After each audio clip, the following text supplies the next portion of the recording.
Assalamualaikum warahmatullahi wabarakatuh. Perkenalkan, nama saya Dica Asinur Alida dengan NPM 0392241453, kelas GKC, PPG, calon guru gelombang 2 tahun 2024 Universitas Pakuan.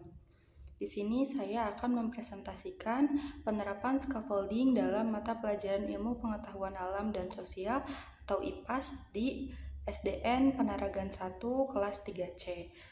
Tugas ini dibuat untuk memenuhi ujian akhir semester perspektif sosiokultural dalam pendidikan Indonesia dengan dosen pengampu Ibu Resy Abdul Ghani MPD.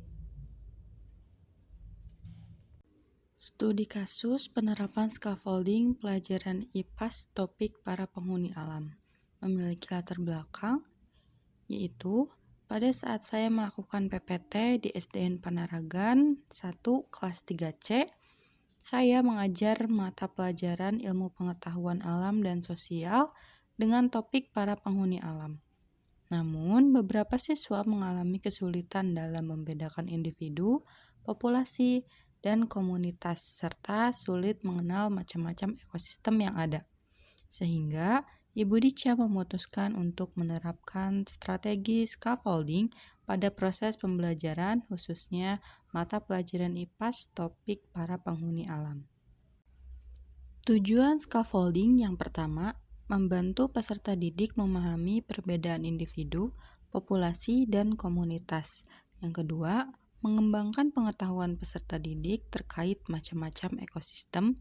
Dan yang ketiga, membantu peserta didik mengidentifikasi komponen biotik dan abiotik pada sebuah ekosistem. Langkah-langkah penerapan scaffolding pada kasus ini ada 6. Yang pertama, pengenalan konsep atau modeling. Yang kedua, membagi konsep kompleks menjadi langkah kecil atau simplification. Yang ketiga, bimbingan dan diskusi atau coaching. Yang keempat, menyusun ulang informasi atau reorganizing information. Yang kelima, pemberian tantangan mandiri atau feeding. Dan yang keenam, penilaian dan refleksi atau assessment and feedback. Langkah yang pertama, pengenalan konsep dasar atau modeling. Ibu Dica memulai pembelajaran dengan menampilkan diorama 3 dimensi tentang individu, populasi, komunitas, dan ekosistem. Sehingga siswa dapat membedakan hal tersebut dengan jelas dan benar tanpa menggunakan textbook. Langkah kedua, membagi konsep kompleks menjadi langkah kecil atau simplification. Setelah pengenalan konsep, Ibu Dica memberikan pertanyaan pada tiap-tiap barisan tentang perbedaan individu, komunitas, populasi, dan ekosistem. Hal tersebut Ibu Dica lakukan untuk mengukur sejauh mana kemampuan peserta didik memahami materi yang telah disampaikan. Langkah yang ketiga adalah bimbingan dan diskusi atau coaching. Ibu Dica membagi siswa ke dalam kelompok kecil untuk mengerjakan proyek diorama macam-macam ekosistem. Hal tersebut dilakukan agar siswa mengetahui secara jelas apa saja ekosistem yang ada, serta komponen biotik dan abiotik yang ada di dalamnya. Langkah yang keempat adalah menyusun ulang informasi atau reorganizing information. Ibu Dica meminta siswa untuk mempresentasikan hasil proyek diorama ekosistem dan meminta siswa untuk menjelaskan apa saja komponen biotik dan abiotik di dalam ekosistem tersebut. Dan siswa lain mendengarkan penjelasan dengan fokus karena setiap kelompok jenis ekosistemnya berbeda. Langkah yang kelima, pemberian tantangan mandiri atau feeding. Setelah membuat proyek diorama ekosistem dan presentasi hasil, siswa diminta untuk mengerjakan LKPD dalam kurun waktu tertentu. Dalam tugas ini, siswa diminta menjawab secara mandiri tanpa bantuan dari guru atau teman sebayanya. Langkah keenam sekaligus langkah terakhir adalah penilaian dan refleksi atau assessment and feedback.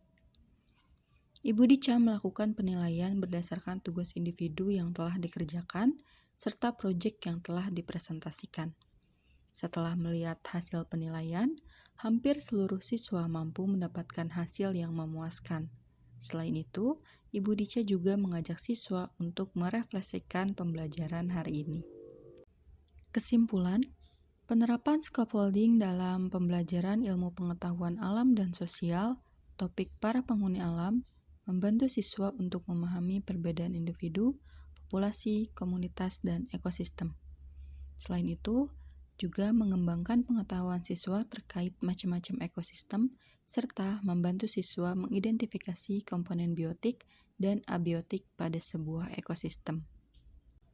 Berikut merupakan dokumentasi penerapan scaffolding pada kelas 3C di SDN Panaragan 1, Kota Bogor.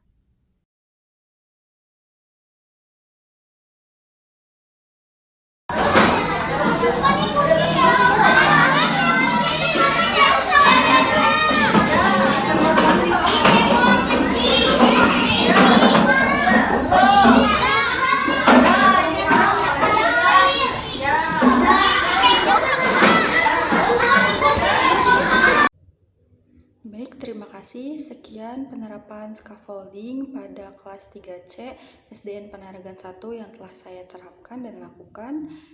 Semoga video ini bermanfaat. Wassalamualaikum warahmatullahi wabarakatuh.